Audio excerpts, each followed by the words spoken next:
Măsură de sprijin pentru producători, prelungirea termenului de valabilitate a pastelor proaspete, interviu cu șef Iulian Olaru, vitrina, fereastra către sufletul consumatorului, făina corectată enzimatic, istoria marțipanului, cel mai vechi tort din lume. Bine v-am regăsit la Baking News! Sunt Ana cu știri proaspete pentru profesioniștii artei albe. Guvernul României a adoptat recent un act normativ ce reglementează acordarea de sprijin financiar operatorilor din industria de fabricare a produselor de morărit, a uleiurilor și grăsimilor, a produselor lactate și a preparatelor pentru hrana animalelor de fermă. Schema de ajutor în valoare de până la 500.000 de euro pentru o întreprindere este destinată mai multor tipuri de operatori economici care au avut de suferit din cauza războiului din Ucraina.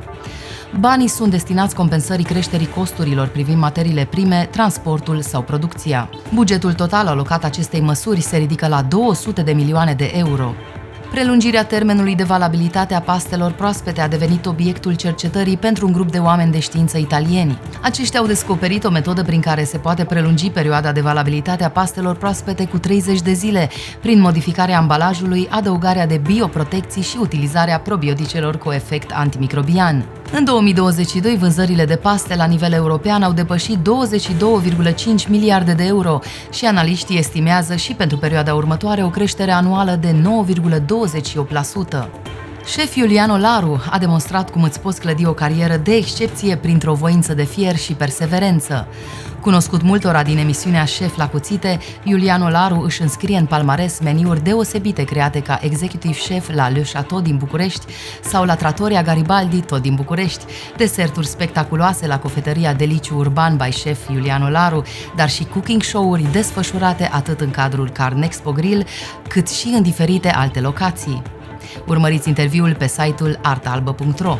Combinând elemente de design atrăgătoare și tehnologii de ultimă generație, vitrinele de prezentare Ciam oferă o gamă largă de soluții pentru sectorul Horeca. Vitrinele de expunere din gama Flat, Vertigo și Mia de la Ciam sunt vitrine modulare pentru refrigerare statică sau ventilată, ținere la cald sau neutre, adaptate și gelateriilor.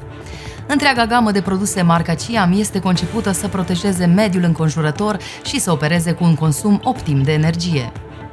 Gama de vitrine Flat, Vertigo și Mia se găsește la Nova Pan, importatorul și distribuitorul produselor Ciam în România. Până în 2006, ameliorarea făinurilor era făcută de morar sau de brutar prin adăugarea unor substanțe chimice precum acidul ascorbic, acidul citric, cu alte cuvinte, euri care se transmiteau în produsul finit și erau asimilate de consumatori. După o muncă intensă de cercetare, compania Șapte Spice, liderul pieței de morărit, a lansat în 2006, pentru prima dată în România, făinurile neameliorate, dar corectate enzimatic. Astfel, făinurile sunt îmbunătățite cu ajutorul enzimelor, compuși organici de natură proteică, natural nedăunători care se regăsesc și în corpul uman. Aceste enzime se distrug în procesul de coacere, însă efectul lor benefic din punctul de vedere al volumului, hidratării miezului, culorii și texturii cojii și chiar al gustului produsului finit se păstrează. Istoria marțipanului e strâns legată de apariția migdalelor. Cercetătorii sunt de părere că migdalele provin din China și din Asia Centrală, fiind consumate de călători pe drumul mătăsii.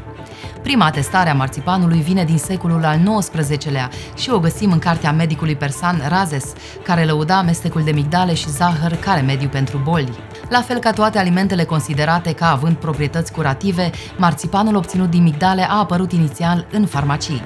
Producerea marțipanului este menționată prima oară în 1422, în rețetele cele mai vechi farmacii din Europa încă funcțională, farmacia primăriei din Tallinn, Estonia. Cel mai vechi tort de nuntă din lume, care s-a păstrat intact până în prezent, supraviețuind chiar și bombardamentelor din timpul celui de-al doilea război mondial, a fost creat în 1898. Tortul a fost realizat de cofetarul britanic Charles Philpott și expus în vitrina cofetăriei sale timp de 66 de ani, până la închiderea acesteia în 1964. Ulterior, tortul a fost donat muzeului Willis din Basingstoke, Hampshire, Marea Britanie, unde poate fi văzut și astăzi. Rețeta unui altfel de tort, proaspăt și delicios, este oferită de cofetarul Simona Preda, managerul brutăriei și cofetăriei artizanale Mori 75 din Brașov. Într-o căsuță cu aer de poveste, Simona prepară în fiecare zi pâine proaspătă cu maia, prăjituri și alte specialități pe care vă invităm să le descoperiți. Una dintre aceste specialități este tortul cu mus de ciocolată și cremă de portocale, a cărui rețetă o găsiți pe artaalbă.ro. Doamnelor și domnilor, știrile ediției au fost preluate de pe site-ul Arta Albă, sursa de informare pentru brutari, patiseri, cofetari, ciocolatieri și gelatieri. Să aveți o săptămână plină de Arta Albă! Sunt Ana și ne revedem săptămâna viitoare la Baking News.